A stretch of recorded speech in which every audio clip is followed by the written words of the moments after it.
Alright guys, TacticalRab back again today. Hope you're all doing well and enjoying your day so far. Welcome back to VALORANT News and many interesting things to dive into today. Chief among which being SicK of the Sentinels, discussing the frustrations and the stresses that he has, regardless of how Sentinels are performing, of just being a pro player in general. Very much intrigued to hear your thoughts in the comment section below. If you enjoyed the video, hitting the like button is the best thing you can do. Top of the channel recently people, please do subscribe as well if you have not yet already. First of all, this VALORANT mobile coming soon. It's still in development at the present time, as ValoLeaks points out. I wonder how this will play out in terms of, well, actually being played on the competitive side. I guess that there won't be any crossover between, or like cross-play rights between mobile and regular stuff, because, you know, hitting headshots in VALORANT is pretty important. I'm not sure what aim assist they're going to bring in. It's obviously harder to shoot on mobile than it is with a keyboard and mouse, right? Now, also, will there be a competitive circuit? There may well be. It depends if VALORANT wants to support it, depends if Riot want to support it, because in Call of Duty, there's the regular Call of Duty League on the new games that come out and get worse every year, or there's well, Call of Duty Mobile, which actually is a competitive tournament circuit played largely in Asia, which you know, obviously mobile is used in that, so kind of crazy. Maybe VALORANT Mobile will be a thing whenever, of course, this does get released. This also from Reject, confirming the final player of their roster, the final piece of the puzzle. Medusa joins their team. Great Japanese team. Medusa, I believe, is from Korea, and I mean, yeah, this is the roster they're going to go in with next year. Loads of changes going down recently in the Southeast Asian region especially, and of course, well, Japan have got into the mix as well. This is the roster. Dephh, Take, of course, is on this team as well, if I'm pronouncing that correctly. You guys know how it goes at this point. But yeah, a stacked roster. Look at all these coaches, playing coaches, analysts, all this type of stuff. So these guys are certainly taking things pretty serious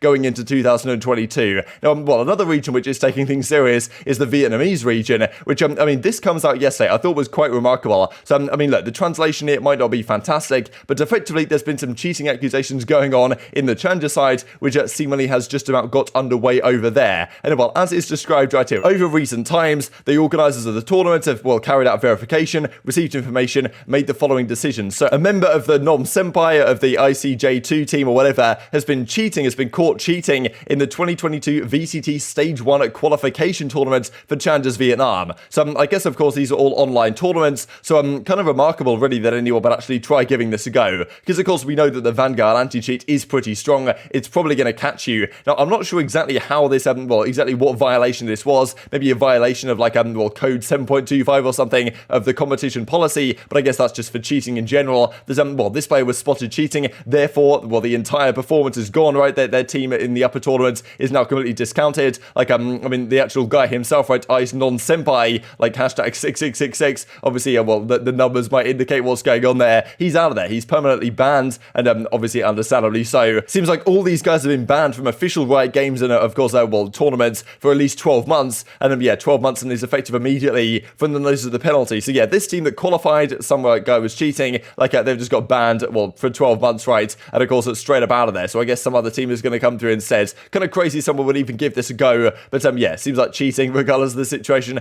People just can't help themselves. Kind of remarkable, as far as I'm concerned. Now, this is also from SicK, right? This is kind of the main topic I wanted to dive into. A video came out a few days ago on the main Sentinels channel. He was answering questions from, you know, viewers and stuff like this, and what he had to say on being a pro player I thought was pretty interesting, because often you look at these guys, like, you know, obviously they have a generally dream job for a lot of people, but, you know, the stresses are certainly there. They have to perform. As he goes on to describe, yes, it's a performance-based job. If you underperform, you can lose your job, right? And obviously that's not, well, where you always want to be, especially in something like esports, where the turnover is so fast, and there's not all that many top teams, right? If you're a good footballer, and, I mean, obviously the team doesn't want you anymore, you can probably go and join another roster, like another organization, another team, and, you know, do okay over there. And, of course, in esports, VALORANT, there is quite a lot of organizations you'd be able to find a decent backup, but, at least for a lot of the top guys, in some esports, that's certainly not the case, though, and, it's just tough for a lot of these guys. So he goes on to describe in this clip I'll share for you guys that, yeah, the stresses are certainly there. Even when Sentinels were on top of the world, like, it still was stressful for him, right? When you're at the top, everyone's always coming for you, they're breathing down your necks, and, of course, when you're not doing particularly well, the pressure's there to get back to that point again, which a lot of people are discussing about Sentinels right now. Can they reach those heights again they did early last year? Well, is their team where it needs to be? Do they need further moves? Of course, they didn't make any moves after Champions, understandably so, but, you know, do they have what it takes to get back on top?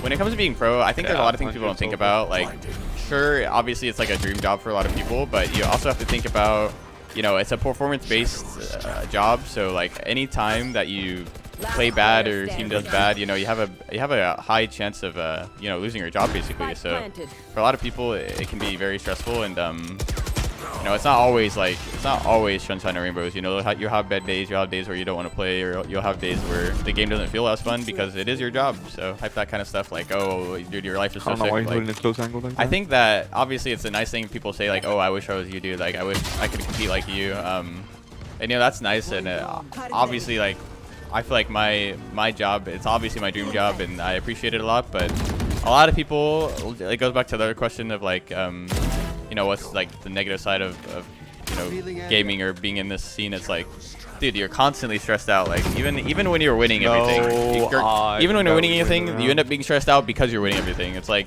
there's a lot of stuff where, you know, you always have to be on top of your game. You always have to practice. You always have to play. And if you're tired of playing, it doesn't matter. You have to keep playing. So, you know, I have to think about those things too. But yeah, obviously it's a good feeling when people, you know, look up to me and all that.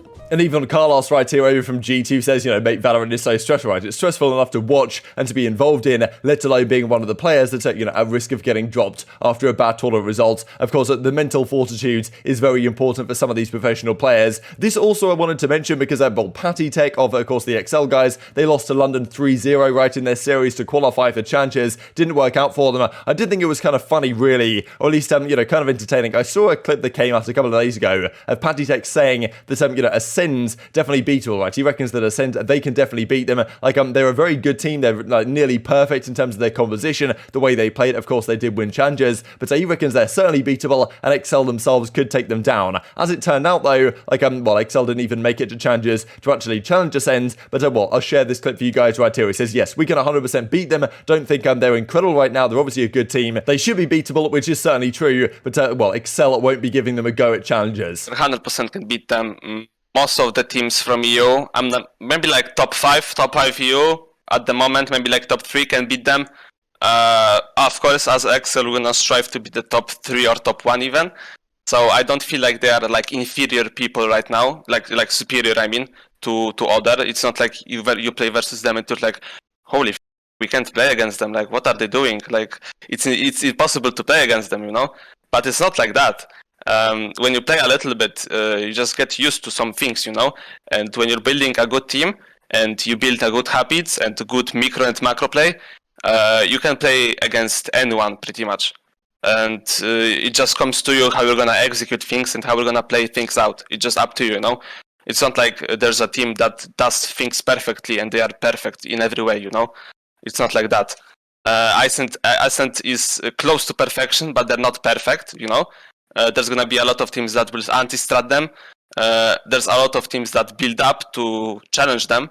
So yeah, I feel like there will be a lot of challengers for Acend. This also, just a couple of things to finish out the video I thought was kind of funny. Firstly, from Eccles, we saw what he said a couple of days ago about North American practice and how, you know, it's kind of behind where Europe are, at least in terms of where people troll when they get a little bit down on the map or something, and maybe the, well, the mental fortitude isn't quite there in North America as it is in Europe, for example. But he does reckon that ranked play is actually a lot more fun. He says, man, NA ranked is so much nicer to play compared to EU. Like, you know, maybe it's communication to some degree as well, because in Europe you get, obviously, people who don't speak the same language. Things could get a bit more challenging, I guess. And well, as Vanity says, quality of games are tied to the comms, at least for me. NA is a lot better, helps having a native language to speak. I imagine EU ranked is mega awkward with so many languages in one zone. People tilt a lot faster from my experience, but I also never got super high elo, so maybe it changes up there. So quite interesting, really. Like, I guess that people tilt quicker in EU compared to in North America, maybe. But at the same time, it seems that, well, at least what was being said by Eccles the other day was that at least in pro play, it might actually be the other way around, right, where people tilt quicker in practice than they tend to on the European front of things, where he's been playing for quite some time. But Eccles kind of backtracks on this, and he says, look, I take it back. Every game I play, I've got judge-only players going absolutely crazy. So yeah, maybe, well, maybe taking it back after all. This also from Ethan, I thought was funny, really, at Tarek, or at least, well, Tarek's response to it. Please stop interlocking Jet or Radar if you can't aim or even entry. It's not fun for the rest of us having to spectate you with every round because you are the last alive. Thank you very much. Just add me next time, bro. Says Tarek as well. So yeah, Ethan not happy, I guess, with what's going on in ranked. But of course, we're kind of waiting at this point for everything to get underway, especially in the North American side. The qualifiers are coming very soon for that region, but the top teams are already there confirmed, right? Going into challenges in that side of things. And yeah, just do some flex inja, show a few clips of him really every few days at this point. Just have, well, some nice shots to finish off the round here on Bind. But very much intrigued to your thoughts in the comment section below. If you enjoyed the video, hitting the like button tells the YouTube gods it's a good video. Others like you should see it as well, and help grow the competitive Valorant community. Thank you for watching as always, take care,